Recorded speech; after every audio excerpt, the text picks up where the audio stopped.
Hey, good morning, everyone. It's Monday morning, and we're 30 minutes before the market opens. It looks like the market is going to open lower this morning. We've got the S&P down, the Nasdaq down, the Dow down.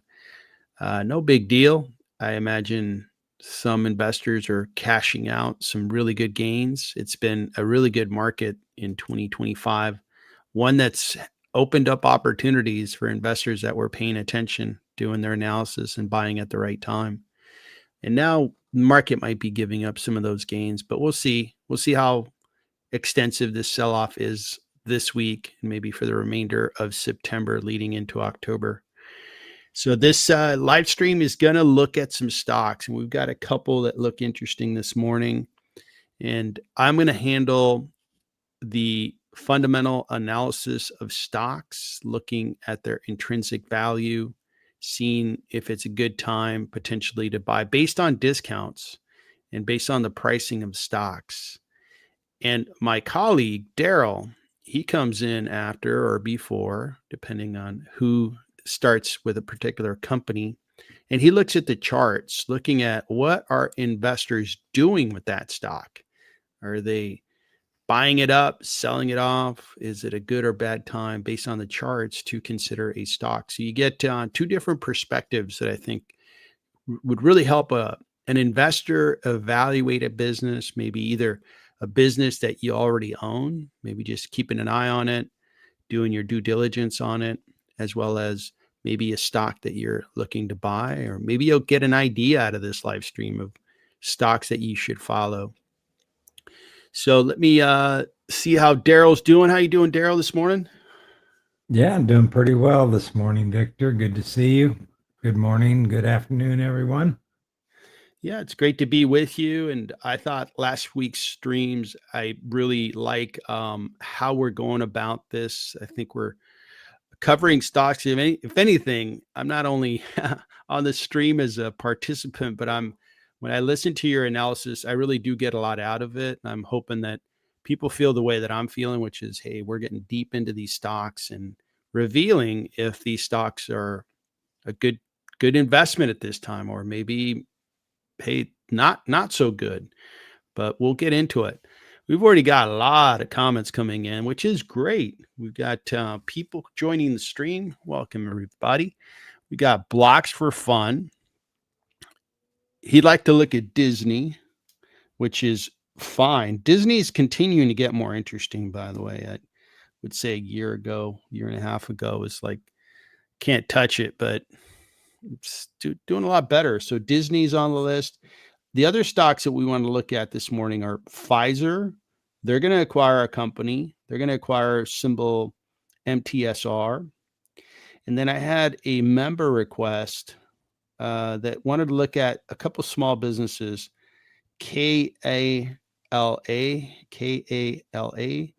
and then the other one is MBOT. So we've got 4 stocks on the docket that we're going to cover, starting with Disney, because we prioritize requests from members. If you're not a member, no big deal. You buy a $5 super chat and you can get your name on the list, get your stock on the list, I should say. David Knight, good morning. I like Catalyst, so I agree with you. Mike, good morning. You can be real busy today. All right. Well, good luck with your day. Good luck with your stocks. Thanks for attending. All right. So I won't do much of a overview on the market. I think we know where the market's at. I would like to begin with Disney. Let's start there. Disney is a stock that I think we all have been familiar with for a long time. Disney, of course, has their theme parks. They have different media properties, from linear TV, ABC, the channel, cable. They do their streaming service, which has been getting more streamers, which is good, and all those things. So in general, I think Disney has a lot of valuable assets, but it also has like legacy. What I mean by that is it has some businesses that are not that great anymore. So we will take a look at it fundamentally. And Stefan, very good to see you. Thanks for joining, and thanks for being a member. All right, so we got Disney there at $204 billion market cap. This year they are in the green, which is a turn in the right direction because they've had a couple rough years. You see in the 5-year that they really sold off in 2022. Everybody sold off, but these guys never recovered. They had a CEO that came into the picture, and it didn't quite go well for him. And they brought back the previous CEO who had retired, and he's gotten the ship back in order. Their revenue's 94 billion, PE ratio 17, forward P of 18. They pay a small dividend, and investors think it's a strong buy with a small discount. They are growing a little bit.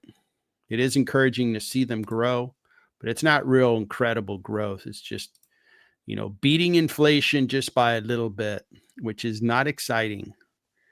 The gross profit is not exciting also. And I think part of it is when you run a big theme park, you got to pay for all the operating costs of that park. You got to pay for all kinds of expenses. And that really adds up and it really keeps your gross margins limited. And therefore, your profit margins will also be limited. Your free cash flow would be limited. And that's been one of the things that has made Disney a less desirable communication services business to me. I'd rather own Google Alphabet, Meta, which have tremendously higher gross margins, net profit margins, and free cash flow margins. So that's been one of the limitations on Disney. Let's see what analysts are saying, and let's take a look at their balance sheet. So their analyst community, 21 of them are covering the stock. They think it's 14.7% discounted if you average their price targets. And we look at their forecast. They have a fiscal year that ends September 30th. So they're kind of working on finishing this year in the next week and a half. It's expected that they're going to keep growing, but they're going to grow at small rates, right? So again, not overly exciting. Their PE isn't overly expensive. So this is a very well-known company. The good news about, Disney is everybody knows Mickey Mouse. Everybody knows that they're a good business, and their movies tend to do really well. Their new production tends to be successful. They don't go out and create movies that are going to change the world, so to speak.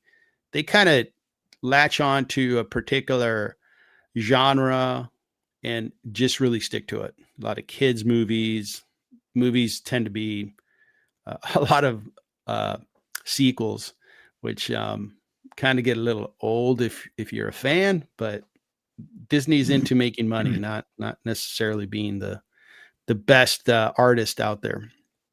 So the business, it's I would say relatively well known and priced reasonably. I'll give you my valuation in a minute. I first wanted to take a look at their balance sheet. Let's take a look at their balance sheet. And this is where, we start dealing with how much debt do they handle. And they have $42.26 billion of debt with $5.37 billion of cash. Debt to EBITDA is 2. So it's within that. It's a decent ratio. I don't want it to be above 3 debt to EBITDA. This kind of in a general sense, it would take them 2 years to really devote their earnings before interest, tax, depreciation, and amortization. If they devoted that and didn't spend money on like growth or anything, they could pay off their debt. Not a bad ratio, but it's not excellent either. It's kind of like if you're in school, it'd be like a B minus, maybe a C plus. You passed, but you weren't one of the top students. All right, so we got through just a fundamental review. Now let's take a peek at what I think the business is worth based on all that information put into a valuation model. And looks like my friends over at Google are not updating my calculations, or I should say my lookups. So I got to refresh my screen and do that all over again. And here we go. So I happen to think that Disney's 25% discounted. So I'm agreeing with the analyst. I'm actually at a higher discount than they are. And this is all based on their free cash flows and also their earnings per share. I'm giving them a P at 24, and they're growing. Very well-known brand, very trusted brand. And I think the retail investor is beginning to get quite comfortable with Disney. And, at one time, I think Disney, geez, it must have been like 30, 40 years ago. It was one of the most valuable businesses in the exchange. So it really had great credibility then. I think it still has great credibility today. It's just not in the ideal business anymore. As mentioned, I'd rather have Meta, I'd rather have Google. But these guys, it looks like if an investor is interested in Disney, I think they offer a decent discount. And then last thing I'll say is, as we consider, what's the economy going to do? Are we going to go into recession or not? And I think in recessions, people stop taking like vacations and so forth. And that could hurt Disney because I've taken my family to Disneyland. I'm sure you guys have as well. It's not cheap. It's a lot of fun. I'm glad I did it. But man, it really was an expensive trip to go to Disney World. I live in California. I could drive to Disneyland. We've had annual passes. And if things got tight, I imagine if I had a young family, one of the things I'd probably cut would be that annual pass. Or, hey, we're not going to go to Disney World this summer. We're not going to go next summer. Instead, we're going to go camping, save a few dollars, but have a good time as a family. So that's my fundamental review of Disney. Let me pass it over to Daryl, and he can take a look at the charts. So excuse me. I'm looking at a 5-year daily price chart here, and I just drew this line across the top of these 3 peaks just to see where we have a line of resistance. It's hit that 3 times over the last, since September of 2022, and it keeps getting rejected there after surpassing that quite handily in 2021. But there were a lot of stocks that really ran up in 2021, probably beyond what they should have. So this looks like a respectable resistance line, and it looks like we're sitting about $10 below that. I'm going to just look at a year. We can see that it is trading above a 200, which is upward sloping after having been downward sloping for about a year. It's turned around now and is upward sloping. It's trading below a downward sloping 50-day and a downward sloping 20-day. In the last 2 weeks have looked like declining. Prices kind of be indicated by the RSI here, which is sitting at 38. I'd really like to have it hold right around 40. We can see that it dropped to 30 or so back in August. And I'm not even going to talk about the tariff because every company had that particular issue. But it'd be nice for it to hold right here around 40. But it is showing weakness on the RSI. It's also showing weakness on the PPO. It is in bearish territory, and looks like it's accelerating into bearish territory because this divergence between these two moving averages is getting larger. Mm-hmm. So we might see continued weakness here for the next few days. Accumulation is sitting at a nice level. It had some distribution back from December pretty much all the way through May, and then a large amount of accumulation, and it's sitting at pretty much an all-time, not an all-time, 52-week high, 1-year high. Mm-hmm. So they are outperforming the S&P 500 by about 5%. They're underperforming the communication sector by about 10%. They're outperforming the broadcasting, not broadcasting, just entertainment industry by 9%, and that industry is underperforming the S&P 500 by 4%. To me, it looks like it's going to continue to trade sideways for a while, and there is a pretty significant point of resistance here around 123 to 124. Excellent. So it's interesting that for the last 3 years, your charts are showing that resistance line on the upper end. That Yep. was really interesting. And yeah, so I mean, we're just sitting on a what I think is an expensive market, and Disney would not be the first stock I would think about. Um, you, right now I'm thinking, okay, I don't want to buy too much more at this point. I may want to sell some stocks. I'm actually selling a few stocks, and because I want to create a little more capital. If we have a substantial sell off, I'll be glad that I did so. But this one is I think I can't argue with an investor that said, "Hey, I like the Disney business. I want to hold it long term." That's a pretty good idea. That's a pretty good idea. I can't argue with it, but it's just not the first one I would make in this sector. I like Google. I think Google's has a lot of momentum. I think you could say that, hey, that's just gone up too much over the last 6 weeks. I agree with that, but it went up for a reason. There's tremendous value there, and it's got a strong grasp on the future. Google does. You look at the YouTube business; it's phenomenal, along with their other businesses. So, thanks for asking. Blocks are fun. That was a good one. It's good to. I always like talking about Disney. It's a good company. Feel good Notice, company. notice the volume on Friday. So this was a triple witching day. So we had Triple Witching Day. Please explain what Triple Witching Day is.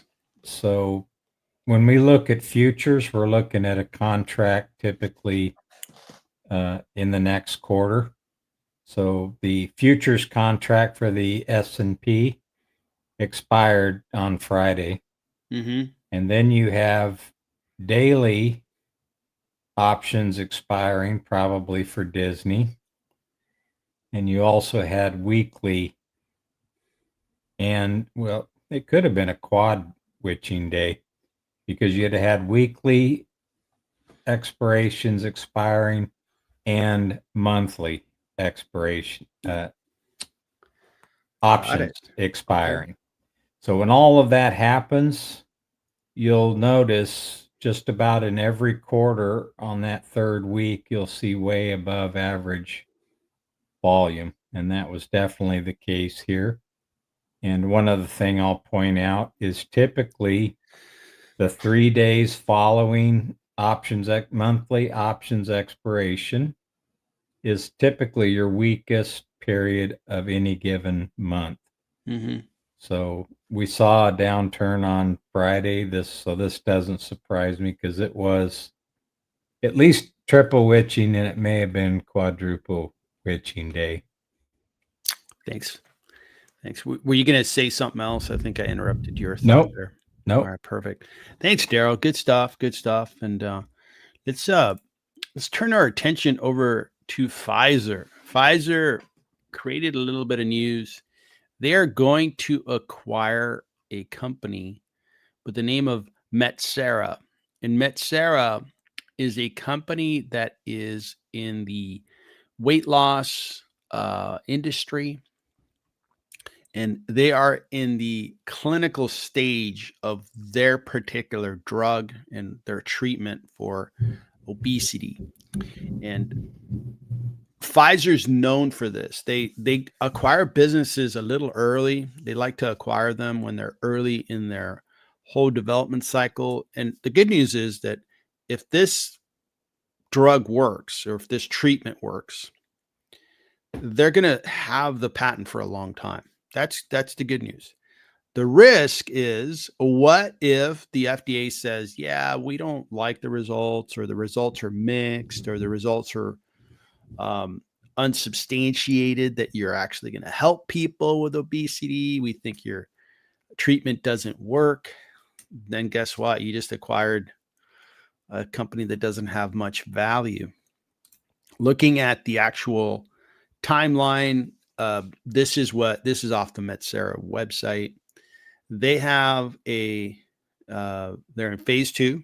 They need to get through phase 3 successfully, and then be approved for commercialization.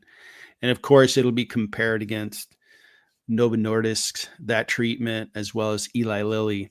And if it's better than those, look out. This thing's probably going to be worth a lot for Pfizer. If it's not as effective as those other companies, again, they acquired a business that doesn't have much value. Now, at this point, MTSR, on Friday, they were worth $3.5 billion. And they're pre-revenue. So this is without any revenue. This is what they were worth. Today, they're going to be worth about $8 billion. So really nice morning for any MTSR investors that are out there. If you're a MTSR investor, congratulations. You're probably going to have something nice for lunch today, or maybe dinner. You're going to be feeling a little wealthier. Is that a train bell, or is that because it's 9:22 anyway? I was celebrating MTSR. There we go. Shareholders. Yeah. All right. So we've got market cap 3.5 billion, and then analysts think it's still a strong buy with very tremendous upside. I'd love to see their forecast and see what they think is going to happen. Over the 1 year, the stock is up substantially. I guess investors are really buying into their science. Again, they don't have any revenue, so it's not very interesting at all to look at that. 5 analysts cover this stock. They all think it's gonna be worth it. But we're not going to see any revenue for the next couple of years. So Pfizer's buying this business. They're going to pay $8 billion or so. And it's just going to be an asset that doesn't produce any revenue, any cash flows, nothing for a couple of years. And again, the risk reward, if it works, and I'm sure Pfizer, they've got brilliant scientists. It's probably a giant, reference that a big pharmaceutical company that knows the science is buying this business. They probably think this is going to work. So it's probably going to work. We'll see how disruptive it is to Novo Nordisk, which leads me to wonder, what is happening with NVO? NVO is trading down, probably on the news that, hey, your competitor out there is trying to bring a drug to market in a few years that's going to compete against your most successful drug. Interesting. What about Lilly? And let's take a look at Lilly. And Lilly is down a little bit. Not too much. Okay. Not too much. So MTSR is definitely doing great. Now, Pfizer, their stock is also catching a small rally, and but it's kind of fading as I speak. Interesting. Now, I've been disappointed with Pfizer. I'm a stockholder of Pfizer, and you see the 1 year, you could see why I'm disappointed is it just hasn't gone anywhere. I think a good part of it is that they don't have a real good growth plan for the next 2 years. They got themselves through the COVID era. They did great during COVID because they had one of the vaccines, and they just generated so much darn profit and cash. But they find themselves with no growth, and that's pretty undesirable by the market. And this acquisition is interesting, but as mentioned, it's not going to help them help Pfizer grow their revenue line for the next 2 years for sure. And maybe year three, it begins to click and it adds a little bit of revenue. And maybe in 4 years, you would see this stock really rally. So, not, I think it's potentially a good thing for Pfizer for its future, but it's not, in my mind, not affecting the stock a whole lot today, nor for the next couple of years. And Pfizer for me is actually, I've been disappointed with the stock, and I'm a stockholder. They pay a nice dividend, by the way, 7%, and they can afford it. They have lots of cash, and they're acquiring businesses out there. Any thoughts on the situation? Then we're gonna work on Hive for Jarl Van Eyck. So let you kind of comment on Pfizer and the acquisition, and then we'll focus on that super chat request. Yeah, I had never even heard of this company. And I didn't even know this was in the works, but I guess it had been surfaced at least a couple of months ago. But we can see the after or pre-market trading after the announcement this morning. It's curious that this company, let me go back to a 1 year chart. They just IPO'd in January of this year and already getting picked Acquired. up.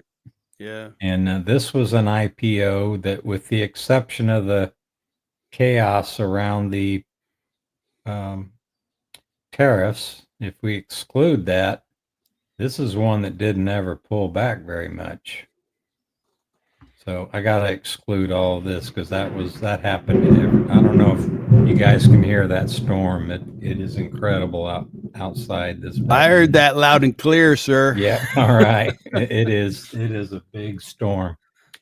So anyway, with the exception of this is an IPO that didn't fall out of bed too early.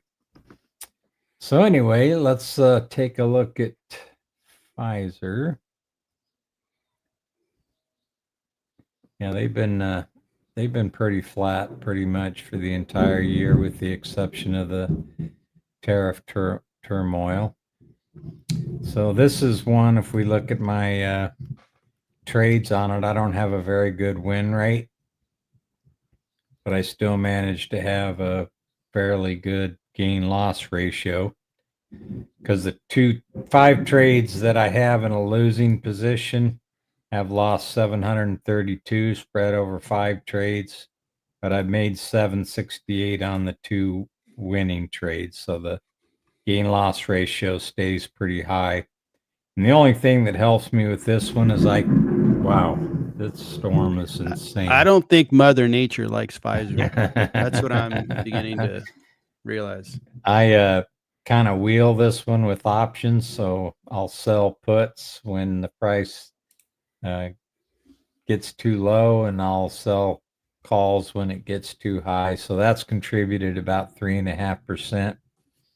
So if I hadn't have done that, I'd be in the hole probably about that much, but that's kept me above into a profit on this one. But it has been, if I just owned it outright, it would be really disappointing.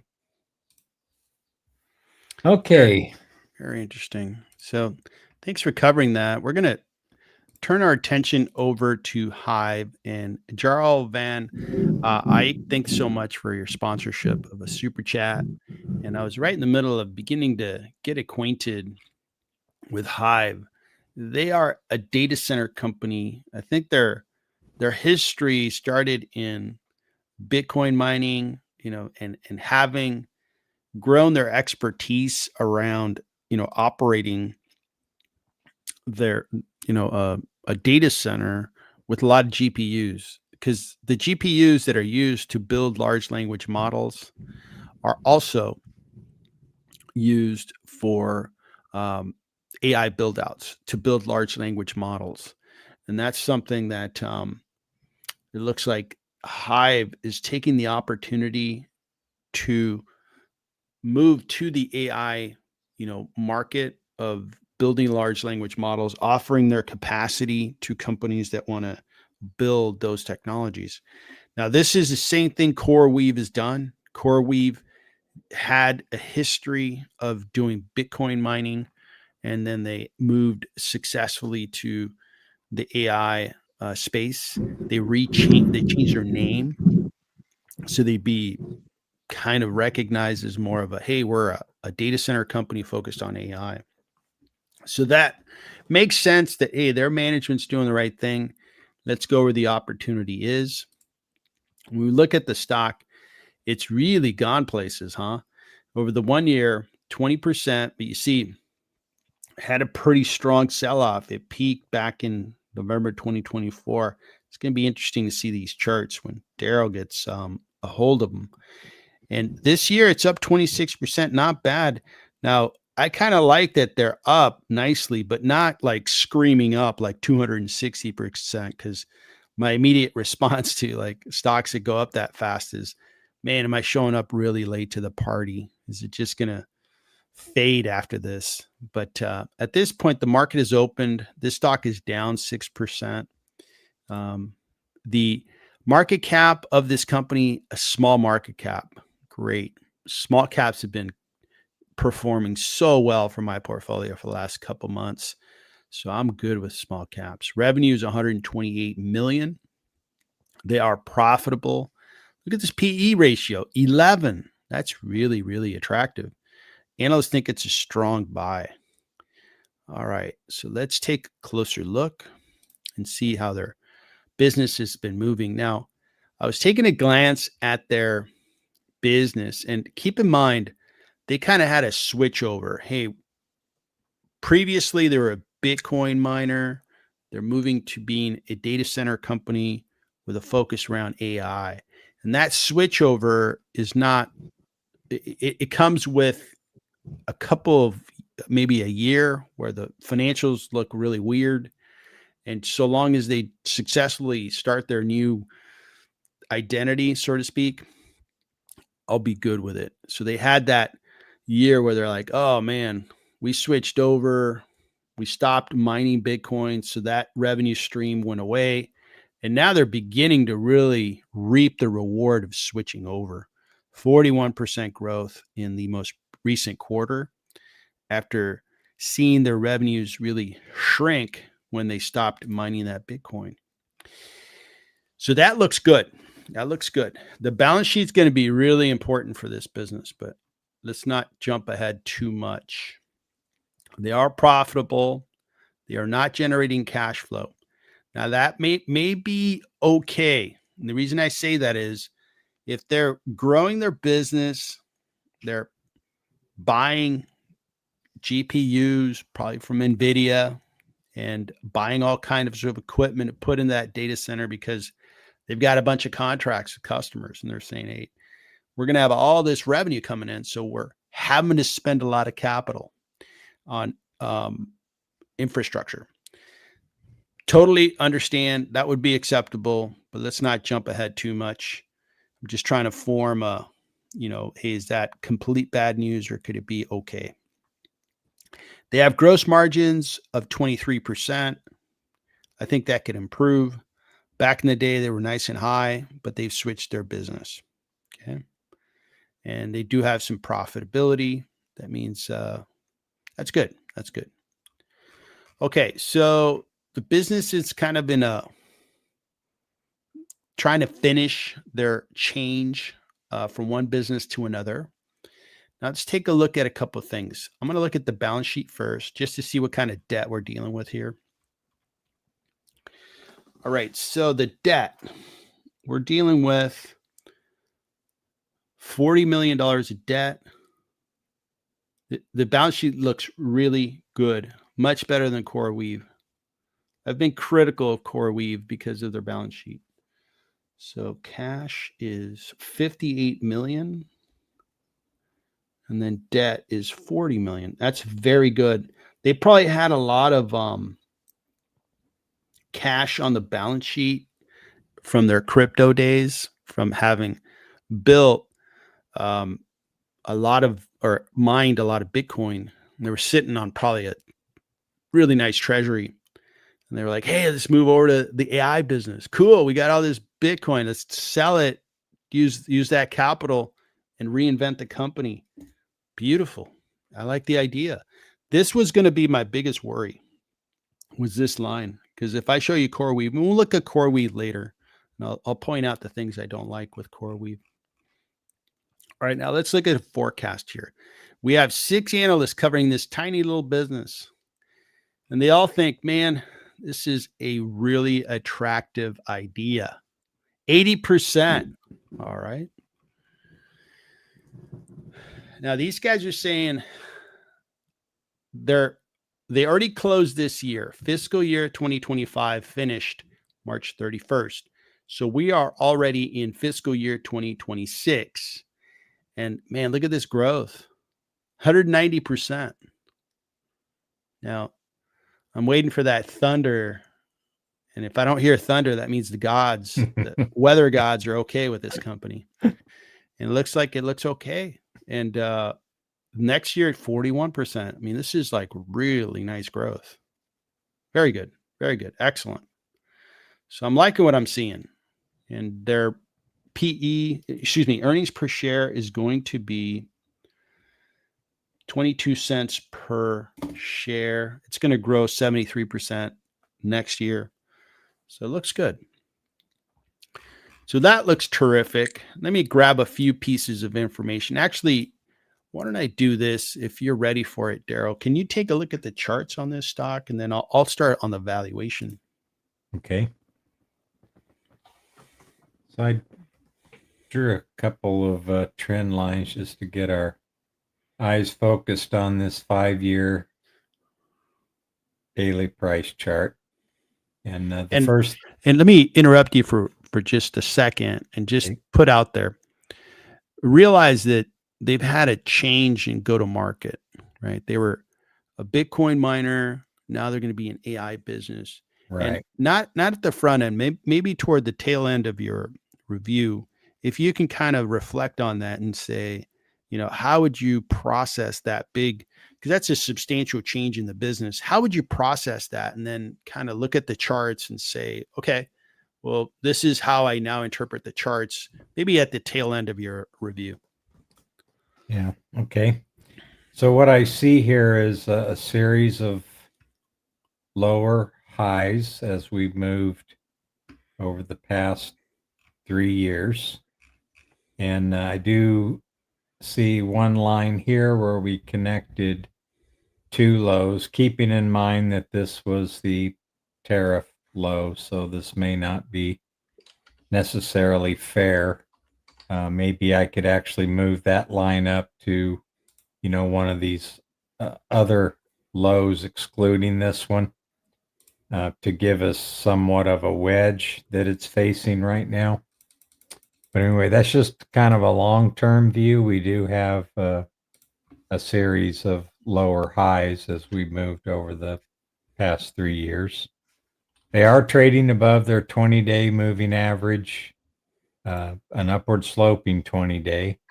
They're trading above an upward sloping 50-day. And it looks like the 200-day may be leveling out and potentially starting to increase, but it looks like it may be on still of a down slope. That would mean an overall downtrend.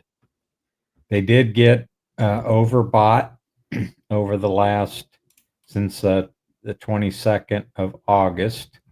With this price run, they did move into overbought territory. It looks like today they're moving out of overbought with this 5.5% drop this morning. So the RSI is bullish. The PPO is bullish, but we're looking for probably a negative or bearish crossover in bullish territory here within the next day or so if this price action continues. It does have good momentum and relative strength compared to the S&P 500 on a daily view.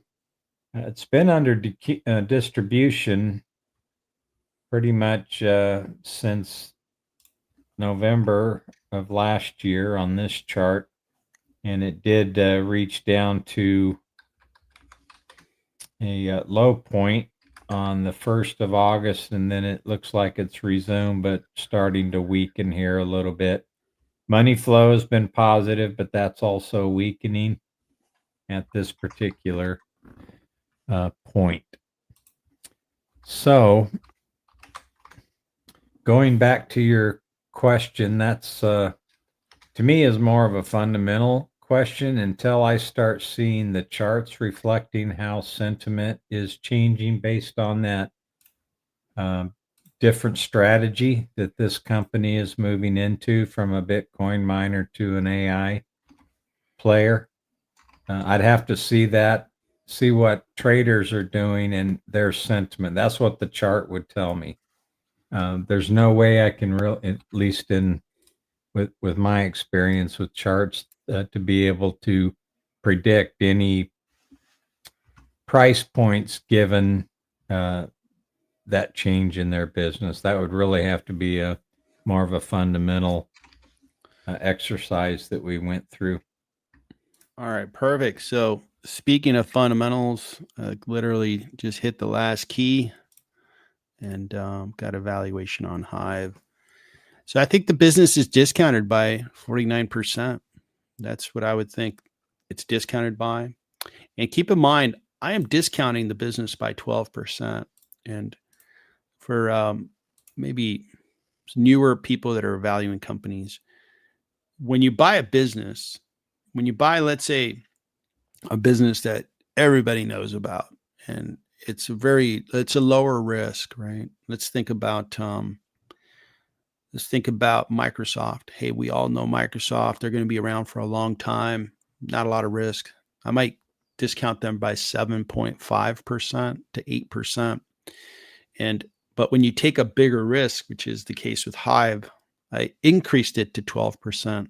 The way of saying it is the higher the risk I'm taking, the greater return on my investment that I want, 12% being the discount rate. Because then my cash forecast, it's being discounted by 12%. And this is the cash forecast. Based on that 12% discount rate, I think the cash flows in the future are worth $1.1 billion. The business is currently at a market cap of $823 million. So there's a 27% discount. And earnings per share is even better. I'm giving them a nice 36 PE, because if you're going to grow nearly at 200%, I mean, yeah, you deserve a 36 for sure. And I'm even going with a moderate kind of growth rate based on what I saw from their forecast. So this is a quite attractive idea. I like this small cap. I like that they're in the data center. And I've got CoreWeave right above them. And CoreWeave, I think, is actually priced too high. Part of it is that they carry some debt, and that debt is a pretty big number. So it kind of takes away from the value of the cash that I think they're going to produce in the future. I decrement it by 14.5 billion. That brings it down quite a bit. I think they're going to grow really well, but I think CoreWeave is, I think, using a lot of the positive stories around AI, and I don't blame them. I mean, they switched over from being a Bitcoin miner over to being an AI company. Good for them. But I think HIVE actually looks far better in my eyes. Now, keep in mind, this is a terrific small cap idea. It's risky, high risk, but there could be some pretty good reward as well. When you talk about data center, you're talking about businesses Like the big dogs in this industry are going to be Amazon with AWS, Microsoft with their Azure cloud, and Google Cloud. And you better believe that those businesses provide an equivalent infrastructure service as Hive or even CoreWeave.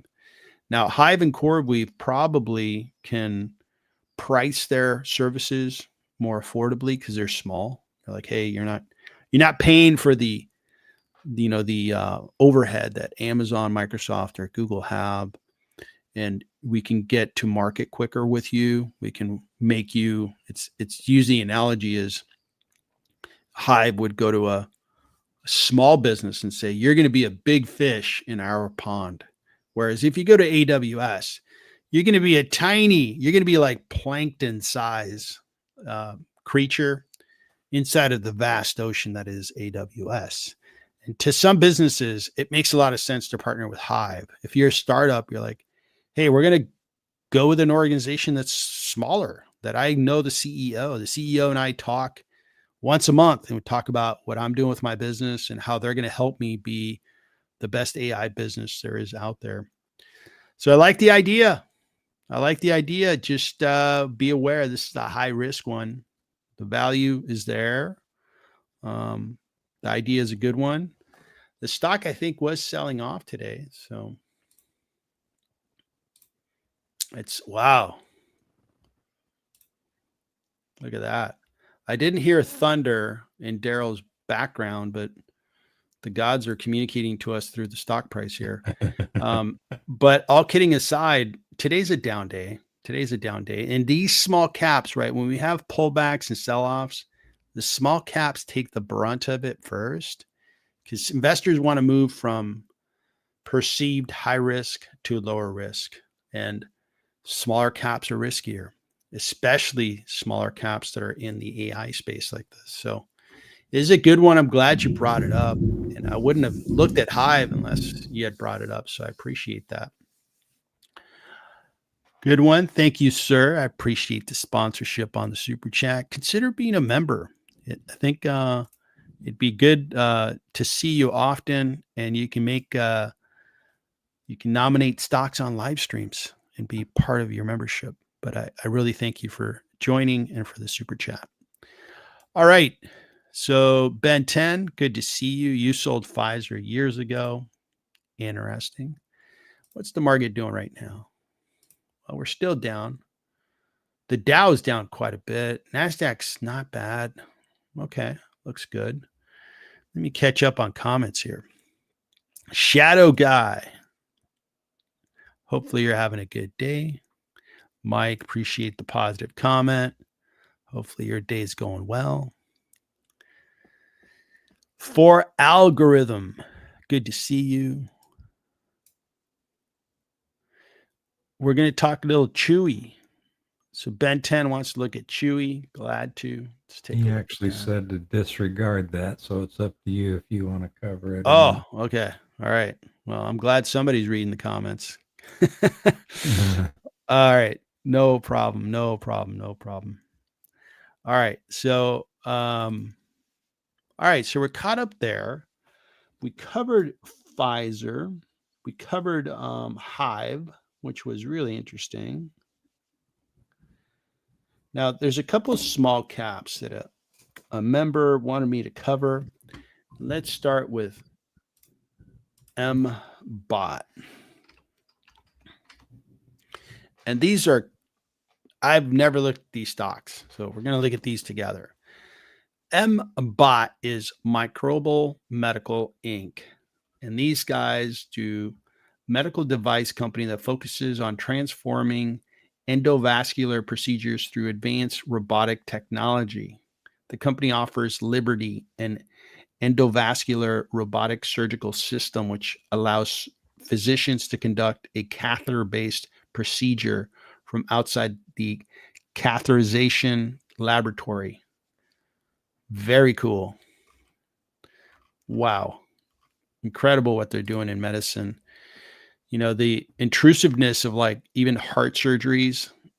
If you had heart surgery 50 years ago, it's like, geez, it was pretty invasive. Now they're like, geez, they go through one of your limbs somewhere, they get to your heart, they fix everything, and you're good to go. Okay, so these guys are in Massachusetts. All right. This is their equipment. All right, so I get it. This is a science and a technology. This is a biotech company, right? This is pretty advanced. Over the year to date, this stock is going up. Oh man, 182%, 241 over the 1 year, but it's down 58. See how stocks will IPO and fade, and then once they prove that, hey, we're a real good business, then the stock rallies. This one's just been killing it. 166 million, super small cap. So this is a super small cap, 166 million in market cap.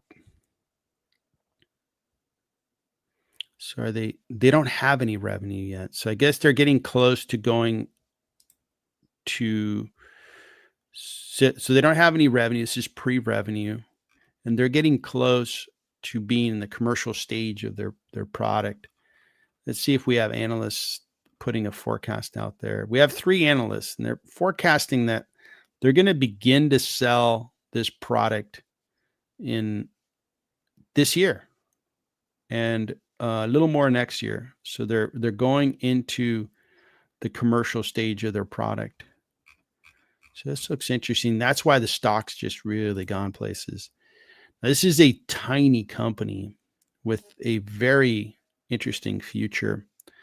I would rate this a watch stock, but not one that I can do a valuation on. I don't have revenues to work with. I don't have an earnings per share, and it would be a very good stock to watch. But that's as far as I could go on my end. Any comments on Microbot Medical? Yeah, I'm trying to figure out when they actually started.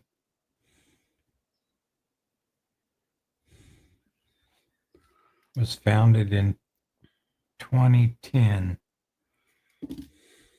Okay. Because I'm looking at their chart. I'm going back to 2001, and it looks like they had a stock trading.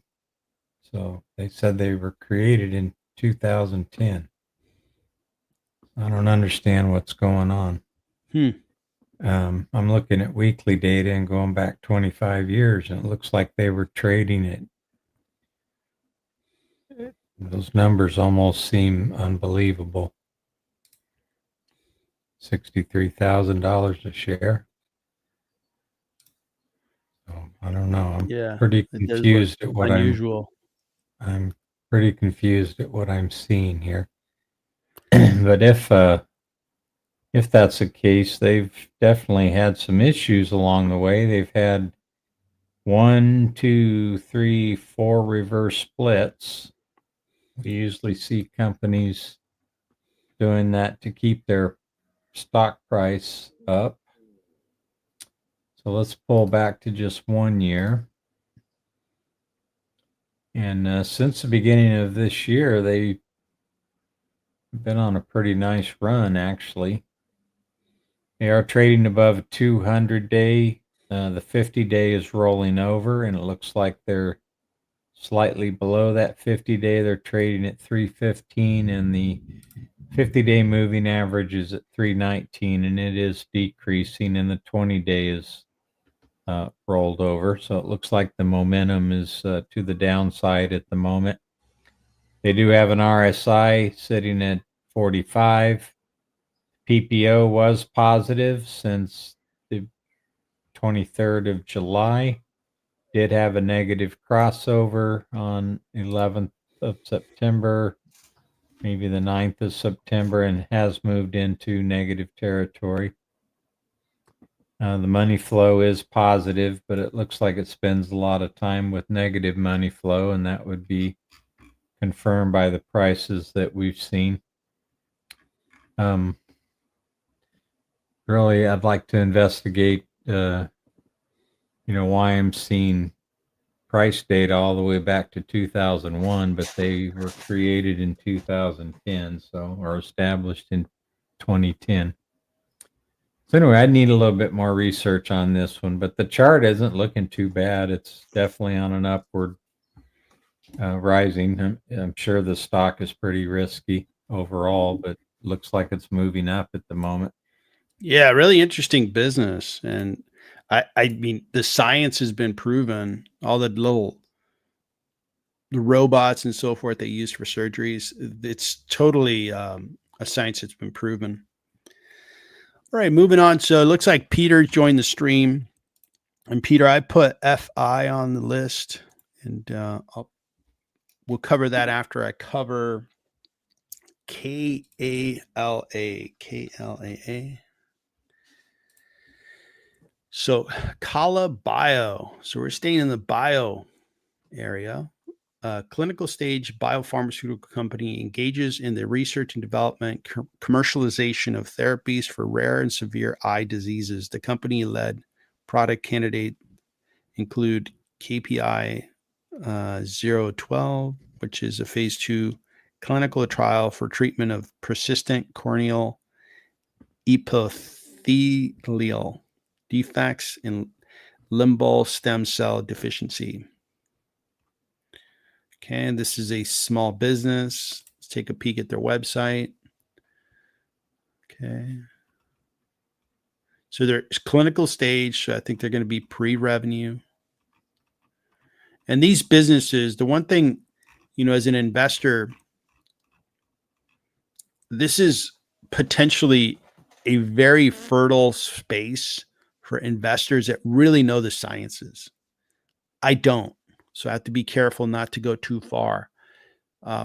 Like that robotic company we just looked at, looked really interesting to me. But maybe somebody that's really deep in the sciences could say, hey, that's going to work, or it's not going to work. That's a good idea, or that's a bad idea. And if you do have the knowledge in this space, you have an advantage. You really know what's real and what's not real. The informed, investor like myself, I can go so far, but then that's it. So I have to be careful not to go too deep into some of these startups that are pre-revenue, because I don't have the background to say, hey, that science is going to work. Investors are really buying into this stock 170%. So these stocks are flourishing, and these stocks are very small. So it doesn't take a lot to make these stocks move. And this one has certainly moved.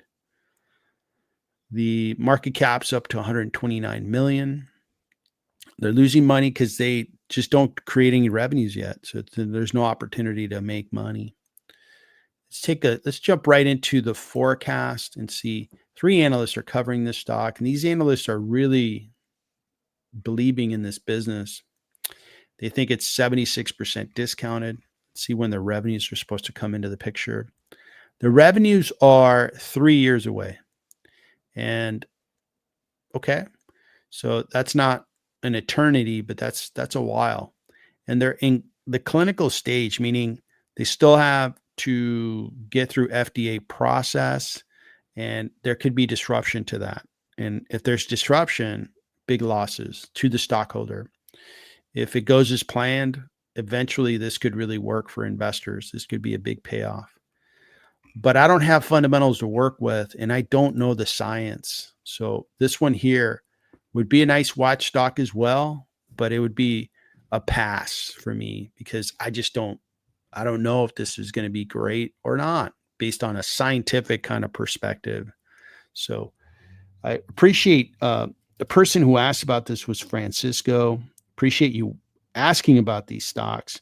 I wish they had some revenues and some better fundamental data that I could put into my process, but without it, I just can't do it. So, but I'll provide my comments. I think these are terrific watch stocks that maybe in the future they'll be worth something. I don't know if you have any charts on KLALA or if we should move on to the next stock. We can take a quick look at the charts. It is on quite a run since April. Yeah. So I'm back I'm back 3 years now, and you can see how volatile it is. It ran from $3 a share up to $46 a share. Would have been a beautiful ride. It'd been like the Superman ride. And then once it bottomed out here in November of 2023, it traded sideways for 2024 and up until April of 2025. And currently, it is definitely getting a bid. It is overbought at the moment. PPO is positive, but we do have a negative crossover. And look at the accumulation. It has really shot up. Money flow really started positive back on the 4th of June. And then the cumulative money flow really started to gain some traction there. So that's looking pretty exciting. If I were trading this, and it is risky, it could fall from 20 to $1 in one day, depending on any kind of announcements. But if I were following this, as long as it's staying above a 21-day EMA, if I had entered into it, I'd hang on to it and then possibly get out as quickly as possible if it falls below that. So it's definitely a challenging one. Interesting. All right. So let's move over to Pfizer. And that's a request from Peter, who's on the stream. Good to see you, Peter. And this stock has been under pressure in 2025. It hasn't had a very good year. And I would say that several payment processors, these guys are a payment and financial services company. So they're in the payments industry. They're like a fintech, and it's one of the established ones. PayPal hasn't done all that great. These guys aren't doing all that great. There is competition in this space, and the market just has not liked fintech for a while. In this case here, this stock sold off 26% for the 1 year, 36% for year to date. Market cap 71 billion, revenues 21 billion. The fundamentals look actually quite good. Current PE ratio 21.97, but it's dropping next year to 12. It's a strong buy, 63% discount. And just using my history with PayPal, PayPal is also really discounted. The market's not buying it. It's doing this similar sell-off with PayPal. Looking at their revenue growth, it looks quite good for a big business, growing at 8%. That looks pretty good. And the profitable, they create really good profit, tremendous cash flow. The cash flows look fantastic. Gross margins look good. So this one looks really good. Let's take a look at their balance sheet. Maybe the balance sheet's where the problems are, because I'm not seeing any problems yet. It looks like they do carry some debt, roughly about 29 billion, and their debt to EBITDA is right there at the limit, 3. So the balance sheets, they get a C.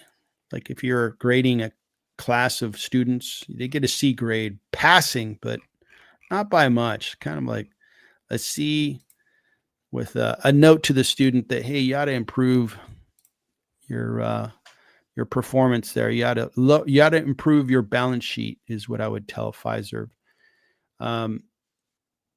So the fundamentals look good. What's the forecast? What are analysts saying? So there's 25 analysts covering this stock, and on average, they're saying it's 63% discounted. Everybody has a price target above its current stock price. Isn't that interesting? And next year, they're supposed to grow at 8%, 7%. These are good growth numbers. They're not going to, be fantastic, but they're good. And the profits are going to grow double digits. That looks really good. This is looking like a stock that's going to be discounted. I can work on the valuation. Can you take a look at the charts? You bet. So they're definitely on a downtrend since the beginning of March. They took a little bit of a hit during the tariffs, but not much, probably because they're wouldn't be tariff impacted. So they were only down about 13%. But they're definitely, if you connected a trend line across here, they're definitely on a downtrend, trading quite below their 200-day moving average, which is declining. So they're 29 to 30% below that. Their 50-day is also declining, and their 20-day is declining. The RSI has been below the midpoint. Now I'm going to skip that. I'm going to come all the way back to about March. So really been below or just barely above the midpoint since March. So the relative strength is not very good at the moment. The PPO looks almost identical, so it spent most of its time below the midpoint in bearish territory. Accumulation hasn't changed much. Money flow is positive and negative. Looks like it's been pretty flat on average for the past year. And they've really underperformed the S&P, the technology group, their sector, and the sector is also underperformed. So from a technical point of view, they're definitely challenged. If I did want to draw a line across here, just to give us some idea, it would, really need to break above about 142 before it's out of this downtrend.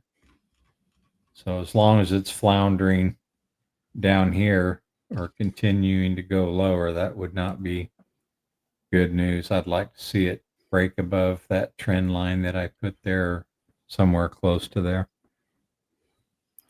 Interesting. So as expected, I think Pfizer is going to have a really strong valuation. It's going to be discounted.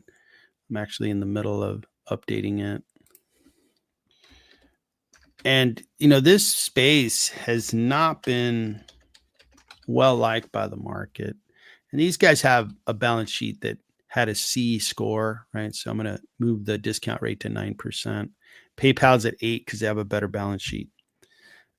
Equity value is 72. So I think my share count is off there. Let me correct that. Share count is 543.59. So on cash, it's actually priced fairly. On earnings per share, next year we're expecting $12.20. It's a slow grower. Man, 18, I guess, is good. And then growth rate is going to be better than that. So there's a discount on Pfizer, but I think the discount on PayPal is better. And they have a better balance sheet. They have more cash than debt. So I think PayPal is a better option than Pfizer. PayPal also has Venmo, which is a very modern business, and they also are already in stable coins. They saw that coming, and they're already in stable coins. So I like PayPal more. Pfizer is discounted to some extent, but for me, it would be a hard pass because I could just buy PayPal. I get a better discount. Now, PayPal and Pfizer have not performed over the year to date, nor the 1 year. It's not, the market's just not buying payment processors. So that's my evaluation of Pfizer, Peter. I know you're a younger investor. I don't know if this is a stock that I would recommend to one of my kids. They're 21 and 25, and I would be like, yeah, rather you go find within financial services, go find the next, Robinhood. Go find a stock that's going to go 600% up in 18 months. This one here, I think, is going to be okay for an older investor, but not the younger investors. I think younger investors got to play to find 10 baggers. And this one here, I don't see how it's going to be a 10 bagger. It's just not liked by the market. Fundamentals are okay, but it's not going to set any records. It also, I think Fiserv has more of a legacy business around merchant solutions. And we'll see where that space goes. There's a lot of competition. So that is Fiserv. All right. I think the comments are coming in fast and furious. Ben 10, Sciences Complex, I agree. And so Paul, so hold on a second. So make sure I didn't miss anything. So we got Peter, and we got Paul asking about HRMY. So they had some recent filings. Okay. Yeah, I can do that.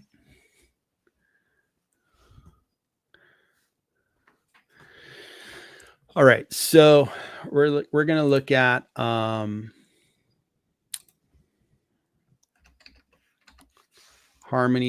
Biosciences up 1.44%. Year to date, not having a good year. 1 year, not having a good 1 year. Market cap 1.89 billion. Revenue 772. And I want to catch up with your comment, Paul, which is based on recent filings. Okay.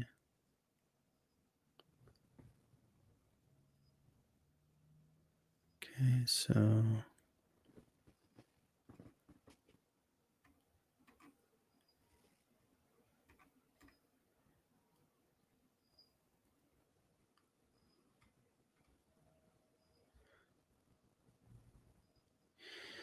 biosciences.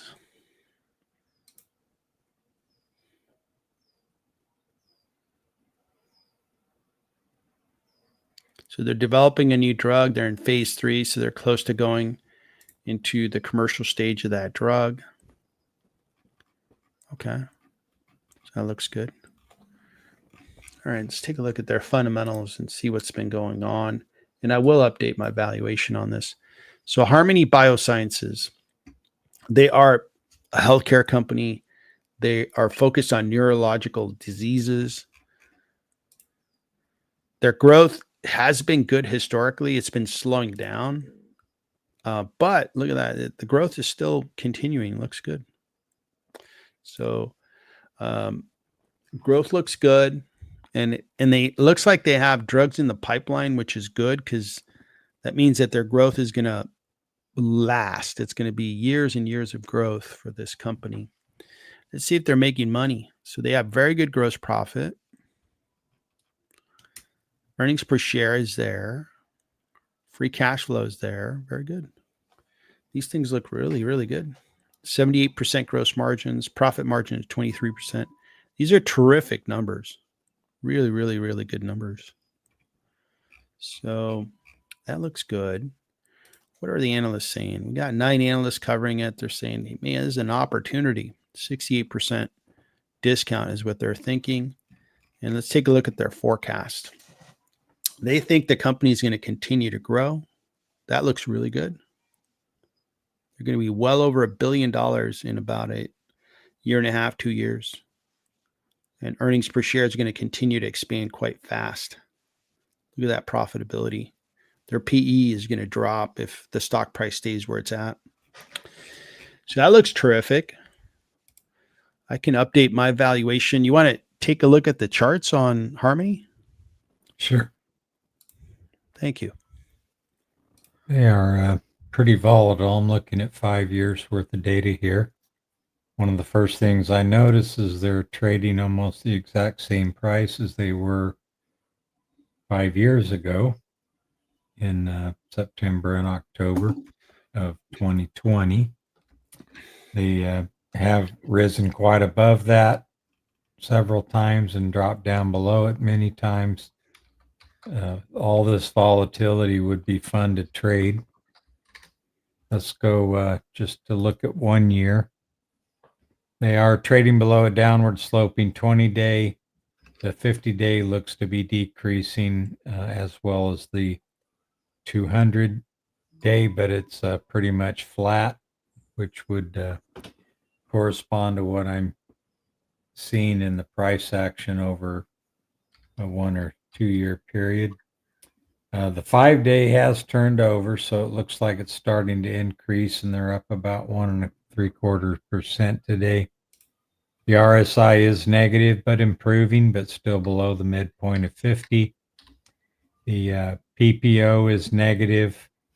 The difference between these two moving averages is contracting, which means we'll probably have a bullish crossover. It may happen in negative or bearish territory. Accumulation has been pretty strong, and it looks like it's picking back up after a bit of a sell-off here. They have underperformed the S&P 500 by 27.85% over the last year. Healthcare by 6.27%. The biotech industry by 7.57%. And that industry is underperforming the S&P 500 by 21. Man, this stock is so discounted. I'm amazed that the market just isn't giving them a whole lot of attention. The valuation, I literally just clicked the last enter field, and it's 63% discounted. Analysts are thinking it's highly discounted. The growth of the business looks really good. They're profitable. They have far more cash on their balance sheet than they do debt. They're building more drugs in their pipeline, so the future looks really good. All things look really good for HRMY Biosciences. Why the market isn't buying it up, I don't know. But what's the stock doing today? The stock is up today. That's good because HRMY is highly discounted. I don't own HRMY. I think it looks terrific, but I think it looks like a really good opportunity because of its very strong business profits and so forth. So that's HRMY. And I updated the valuation on my sheet, and I know I'll update it to the community in about 2 weeks. If you need anything in advance, Paul, you know where to get a hold of me. Here's the valuation here. You can probably take a screenshot if you'd like. But thanks for asking, Paul. You're all over healthcare, and hopefully these things start going up. All right. So next comment is Chime is really up so far. Really? And I think we looked at Chime last week. Let me take a look at Chime.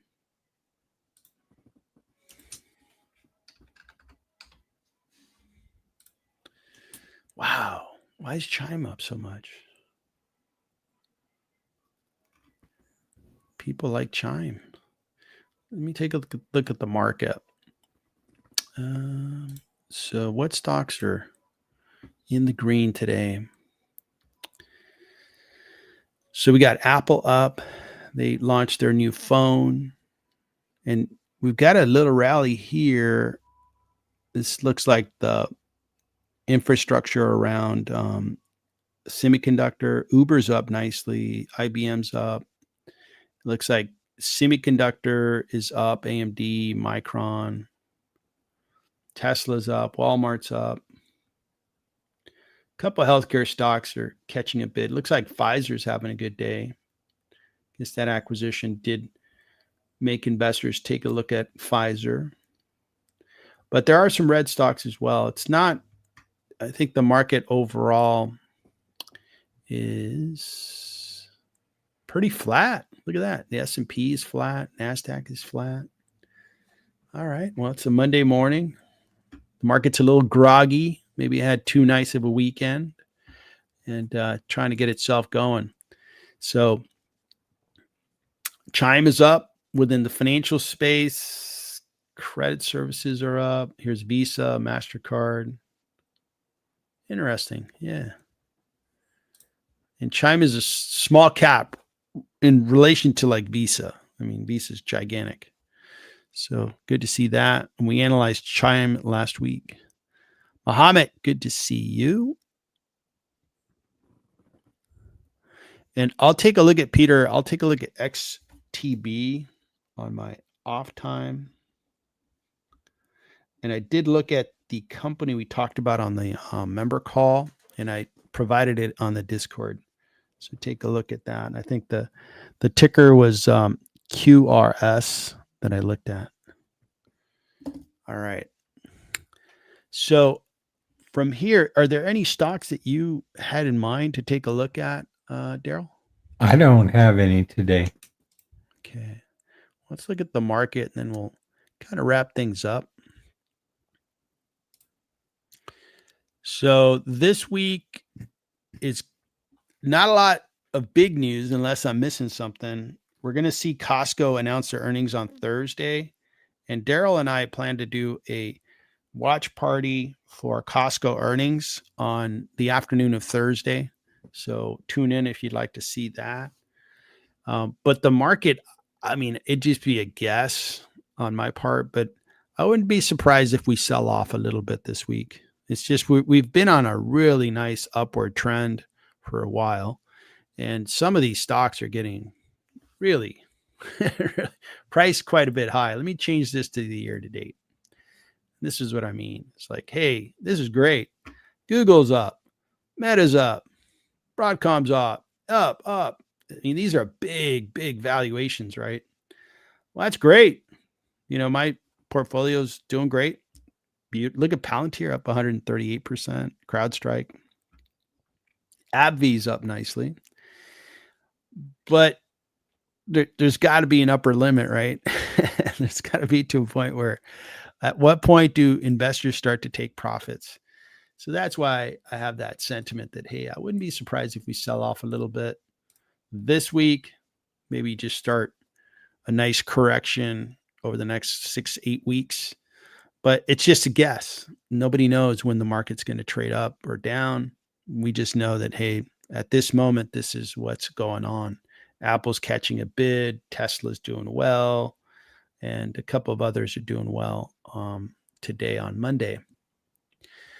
All right, so let's kind of wrap up the show. I just tomorrow, Chief Powell is having a speech. Sometimes that can be market moving. I think that's around 12:30 or so Eastern time. And then on Friday, we have the PCE price index. Okay. So that's definitely, if that moves much in either direction, that could be a market moving event. Yeah, thanks for that. Yeah, and I'm looking forward to hearing Costco. That's always, Costco, they're unique. They're really they follow the beat of their own drum. They don't do things that everybody else does. They do things that they believe is right for Costco. I think that's great. And investors really like Costco. I can tell why. I like shopping at Costco. And so that'll be interesting. And then next month, in about a month's time, we're going to get really busy again on earnings. But we'll have like one or two big earnings each week, and we'll see how the market trades on that information. Before we end the stream, I wanted to just make you guys aware. If you're a member, you know the perks that you get as a member. I've been creating a lot of videos that are only released to members, and through the history of my YouTube channel, it's been a lot of fun. I've learned a lot, because if you really want to get better at anything, try to teach it. And that's certainly been the experience I've had having a YouTube channel. But I've taken a lot of my research and really aimed it at the members. And I really appreciate people being willing to pay for a membership. And I want to make sure that you feel like, hey, I get far more value than this subscription each month. I've become a better investor. I've learned, and I've collaborated with other investors on the member calls, on Discord, and so forth.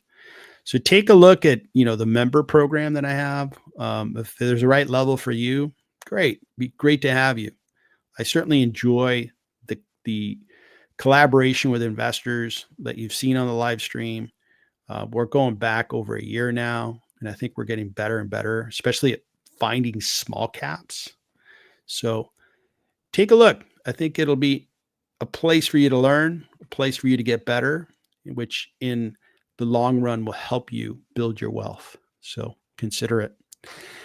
And how about your channel, Daryl? Anything going on with your channel? Anything you want to share about your channel?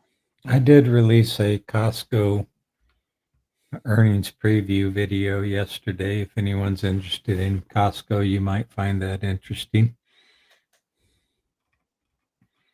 Yeah, thanks for doing that in advance of the earnings. You've got that video, huh? Yeah. Perfect. Thanks for doing that. All right, everybody. Well, happy Monday. Let's see how the market trades. Our next stream with Daryl and I will be Wednesday morning, same time. And we'll go through the same process, same format. Thank you so much, Daryl. Appreciate you co-hosting the stream with me. And Thank I you, hope you have a Victor. good It's day. good to be here. All right, everybody. Have a great day. We'll see you soon. Take care.